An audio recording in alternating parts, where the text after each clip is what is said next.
আন্তরিকতার সাথে বলতেছি, আর আপনারাও আমাকে আন্তরিকতার সাথে সহযোগিতা করেন। কিভাবে সহযোগিতা করবেন?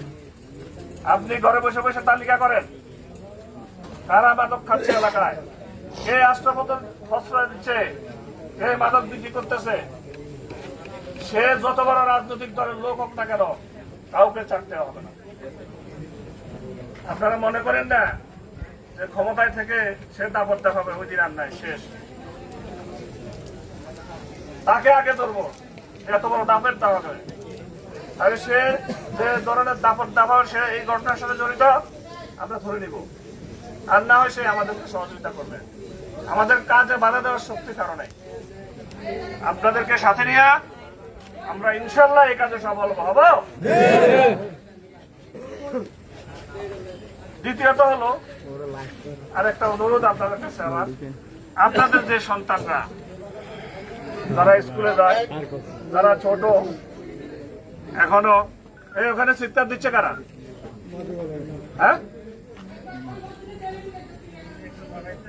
হ্যাঁ, ওখানে চিৎকার দিচ্ছে কারা? দেখেন তো, হ্যাঁ,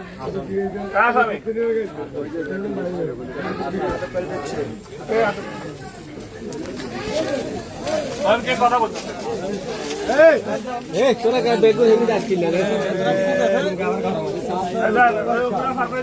আপনি ধরে রাখছেন কেন?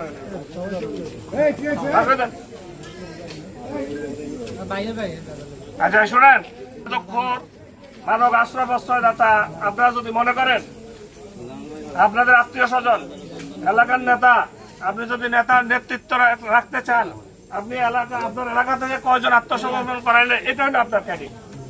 কয়জনকে আপনি নিয়ে থানায় হাজির করাবেন? আমরা দেখব যারা গ্রেপ্তার সবাই হবে, অ্যারেস্ট সবাই হবে, সবাই অ্যারেস্ট হবে, কেউ বাঁচতে পারবে না। এর আগে আপনারা যদি বাঁচাইতে চান ওদেরকে, যে ঠিক আছে স্যার ওরা ভুল করছে, ওদেরকে ক্ষমা করে দেন, আমরা আইনের চোখে আইন মোতাবেক যতটুকু সম্ভব আমরা আমাদের ঊর্ধ্বতন কর্তৃপক্ষের সাথে আলোচনা করে ব্যবস্থা নেব।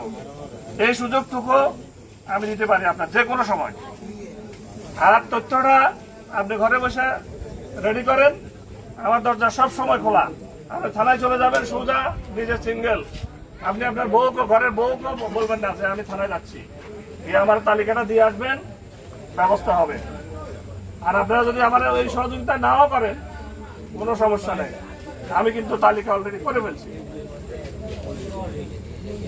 এরপরে আমি অস্ত্রধারী, চিন্তা করে দেখেন, তার মাদকের সাম্রাজ্য বিস্তারের জন্য সে অস্ত্র নিয়ে ঘুরে। আমি যোগদান করার 1 সপ্তাহের মধ্যে অস্ত্র সহ মাদক ব্যবসায়ীকে ধরছে, জানেন এটা আপনারা? সুতরাং আপনারা এই সুযোগটুকু গ্রহণ করেন। সরকার মাদকের ব্যাপারে আমরা জিরো টলারেন্স, না মাদক থাকবে না, মাদক খুব থাকবে না, মাদক রাষ্ট্রপ্রশ্রয়দাতা থাকবে না, কোনো জিরো টলারেন্স নাই, কোনো চাঁদাবাজ থাকবে না, কোনো অস্ত্রধারী সন্ত্রাসী থাকবে না। এটা হলো আমাদের ঘোষণা, আমার ঘোষণা। এই জন্য আপনাদের সকলের সহযোগিতা কামনা করতেছি। আর আপনারা আপনাদের ছেলেমেয়ের প্রতি যদি লক্ষ্য রাখেন, ছেলেমেয়েরা নতুন করে মাদকাসক্ত হবে না, খারাপ কাজে যাবে না, তার খেয়াল রাখেন। সে স্কুলে যাচ্ছে বা কোথায় যাচ্ছে, কোথায় আড্ডা দিচ্ছে, তার কে বন্ধু আছে, এই বন্ধুর খবর নেন আপনি। এই বন্ধুটাকে, যে বন্ধুটার সাথে সে চলতেছে, ভালো কি খারাপ, যদি আপনি আপনার ছেলে মেয়ের প্রত্যেকে যদি আমরা যদি আমাদের ছেলে মেয়েগুলোর প্রতি টেক কেয়ার করি, তাহলে আর কোনো সমস্যা হবে না, আপনাদের ছেলে মেয়েরা বিপদ হবে না, বিপদগামী হবে না। মোবাইল ডিজিটাল যুগ, মোবাইলের প্রয়োজন আছে, কিন্তু আমরা মোবাইলের অপব্যবহার করি, যার কারণে আমরা বিপদগ্রস্ত হচ্ছি, পথভ্রষ্ট হচ্ছি। কারণ মোবাইল ছাড়া অন্ধ, এখন সবাই অন্ধ। তো সুতরাং মোবাইল আপনি করবেন, কিন্তু অপব্যবহার করবেন না। তাহলে আপনাদের আমি টোটাল সহযোগিতা কামনা করতেছি, আমাকে সহযোগিতা করবেন। আশাবাদ ব্যক্ত রেখে আমার এই সংক্ষিপ্ত বক্তব্য আমি শেষ করলাম। যে কোনো সময় আমার কথা হলে আপনারা যে কোনো সময় সরাসরি চলে যাবেন, যে আমি ওসি আমার সাথে দেখা করবো, কোনো কথা নাই। অনলাইনে নাম্বারটা আপনি ফোন, স্যার আমি আসতেছি, ঠিক আছে? ধন্যবাদ সবাইকে।